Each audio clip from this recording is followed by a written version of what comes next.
Hey, what time is it? It's now time for trailer reactions with writer-director Chucky Montana and the Chucky Montana dancers. Man, I keep forgetting about the dancers.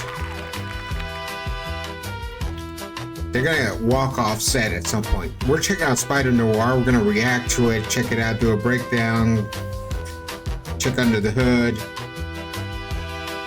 see how much money it's gonna make, and whether it's worth watching or not. So let's react to it. Or my name ain't Chucky Montana.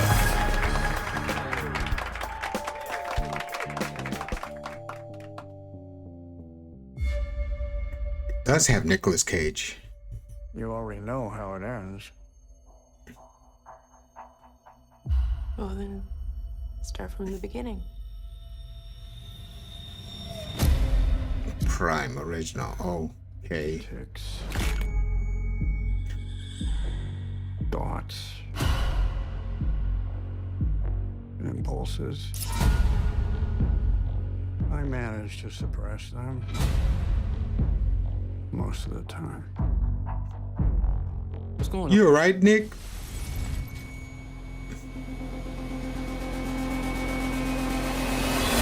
Nick needs some coffee. Wait, what the hell happened to him? I beat up some guys in a bar. And I got plastered.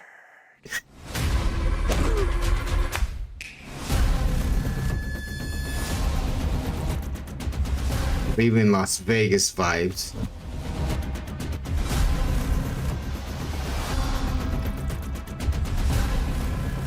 Fire.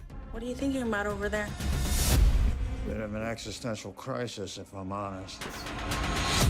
Struck a nerve, huh? Yes, sir.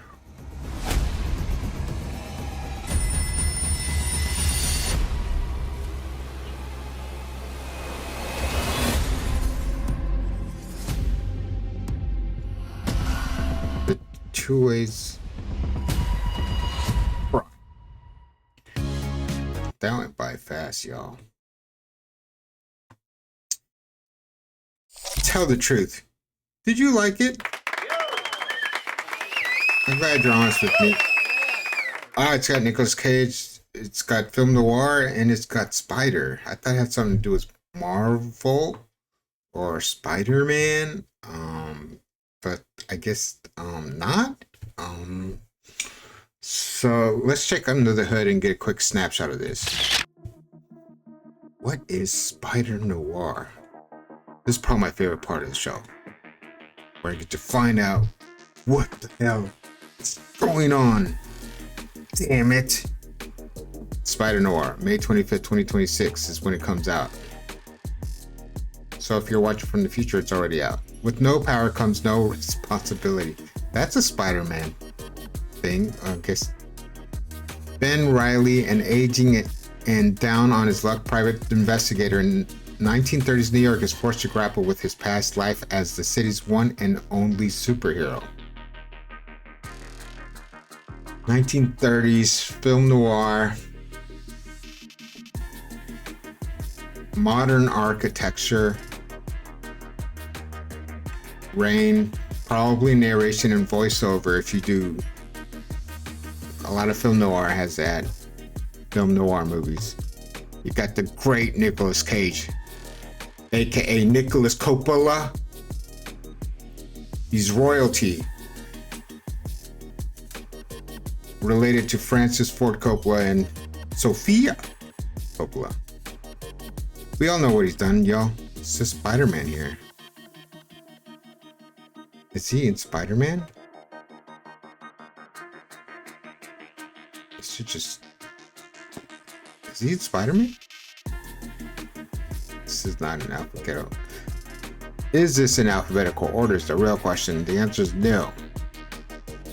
It's in like star order or top billing order. We need to back up, y'all. Known for Lord of War, definitely he's in that. Space Off the Rock. One of my favorite.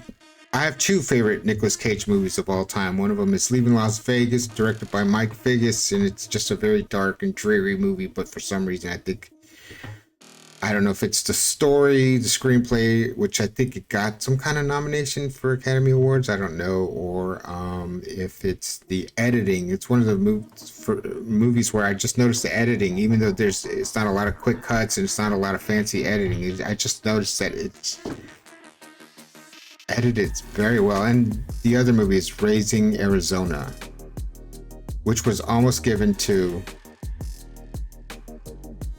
Kevin Costner. Kevin Costner was going to be the lead in Raising Arizona, which would have totally worked on a different level, but Nick Cage got it and killed in that movie. So Nick, we all know who Nick is. Well, cast and crew. Stan Lee. Oh, but is Stan Lee in this? Writing. Okay, he gets writing. Oh, so it is Marvel. This is why we check under the hood, y'all. This is why we do the snapshots. So like that synopsis told me a little bit about it, but not enough for me to understand how this fits into the MCU and Spider-Man and stuff. But if Stan Lee's involved, I'm involved. By golly. Let's break down this trailer. Okay, it's just Nick, Tell me why. Fedora. You already know how it ends. No, I don't. I don't know how it starts. So he's doing Spider-Man type stuff. So is he Spider-Man? My brother is already rolling his eyes. Beginning. He knows Spider-Man. I once read a Spider-Man comic and I was just like, holy cow, this would make a great movie. This was in the late 90s and I was just like, why is nobody doing this? And then like a year later, Sam Raimi did it and I was just like, oh, okay. And I assumed it was just that story because that was that one comic and I saw it in someone's bathroom. I was like reading it. It's just because you're in a bathroom and there's no iPad yet. And I was like, holy crap, this is a good story. But apparently Stan Lee was able to crank these out like yesterday. He had, I just assumed it was a one-off good storyline. And then the rest of the comics were going to be garbage. But if the MCU is anything like that comic that I read, which is one of the few Marvel comics that I've ever read was that first Spider-Man, then damn, dude, Stan Lee's a lot cooler than I thought. A lot more gifted than I thought. This doesn't inspire confidence, Prime Original. But I still, if there was one movie I'd want to watch, it'd be this one. Even though it's Prime Original.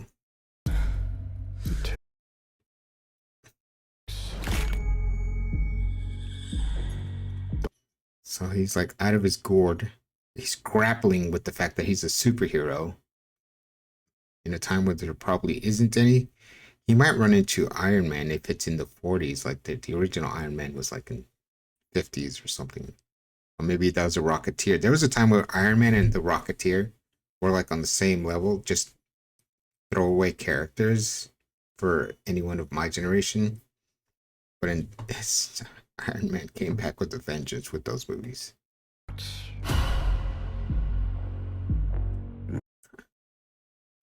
Just looking at a spider. This is Spider-Man's type storyline.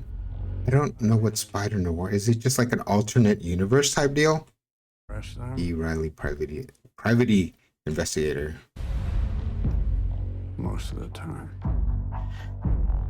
What's going on, Ben? Ben. His name is Ben. Not Peter Parker, but his uncle's name is Ben. I doubt there's a connection, but I like to surmise or throw stuff at the air. From the producers of Spider-Man Into the Spider-Verse. This inspires confidence because the Spider-Verse is one of the greatest Spider-Man movies, Into the Spider-Verse, I've ever seen, even though it's a cartoon. I'm just shocked. it was mostly because how it was designed, which is not possible in real life, I don't think, without making it look like a cartoon. Wait. And the storyline was original and had a different Peter Parker and didn't try to replace Parker, just be like an alternate Parker. I think that's genius. Hell happened. Like if anyone ever did another James Bond, just get another, like, just name him something else and then have James Bond still be in that universe, just old or something, if you have to do that. I beat up some guys in a bar. And I got plastered. There's this old YouTube video out there where this guy is like supposed to be Nicolas Cage's agent. You should look it up. And he's talking to Nicolas Cage and he's like laughing, going, "Oh, I just got an offer for this movie and I know you're not going to be interested." And then on the phone, you can hear Nicolas Cage go, "I'm in." And each time that he would call Nicolas Cage is like a montage. He would describe an even worse movie and an even worse movie and even worse movie. And each time Nicolas Cage would be like, "Oh, I'm so in. Yeah, definitely." And he's like, "But this is a stupid movie." And he's like, "I don't care. I just like being in movies, Gary," or whatever his agent's name is. I'm going to look that up offline for myself on May 27th. This looks cool though. Like, I don't know which comes out, this or Spider-Man A New Home or whatever it's called. But hopefully this is first to prep you for the new Spider-Man. With no power comes no responsibility. So he's a crazy Spider-Man, but does the other Spider-Man exist in this world? I don't.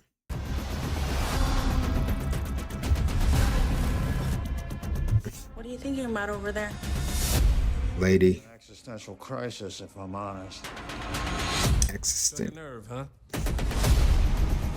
It's like Spider-Man in Batman's world in Gotham. Spider-Man Gotham. Spider-Noir. True hue. Watch two ways. Watch two ways. What the hell does that mean, watch two ways? What does that mean, watch two ways? Final thoughts, y'all. I want to see this. I think Nicolas Cage is a superhero. He's been wanting to do this for like ever. I don't think he's ever played a superhero, and I like Nicolas Cage. Yeah, he doesn't always like. He always picks a lot of movies that aren't so great, but because he's such a good actor and great performer and great artist, and has done some movies where it's just like you have literally a lifetime pass from here on out. So I'll watch whatever you're in just because of these one or two movies. There's some actors that you just let it go. I don't care. This movie might look dumb or not. Not this one, but just other movies. I will still watch it. But I mean, this is a streaming movie, so there's no box office. So like, I don't know how much it's gonna make. I may not do the wheel for streaming movies. 574 million. For some reason, I'm not excited about Prime making 574 million as I would, like, say, like Warner Brothers or even A24, or just anyone who does theater movies. It's like, oh great, it's on streaming. I'm sorry, I would totally give it a pass just because it's on streaming. But I give it. I pushed the wrong button. But I do want to see this movie. I really do. I just wish it was in theaters. But anyway, my name's Chucky Montana. Bye for now. Lauren, Kraken, Toy Story, Spider-Noir. I just did that. Mother Mary, A24 movie. Those will be up on my channel soon. But if you're from the future, they're already there, y'all. They're already there. My name's Chucky Montana. Bye for now. Questions, trailer requests, contact ChuckyMontanaShow@gmail.com.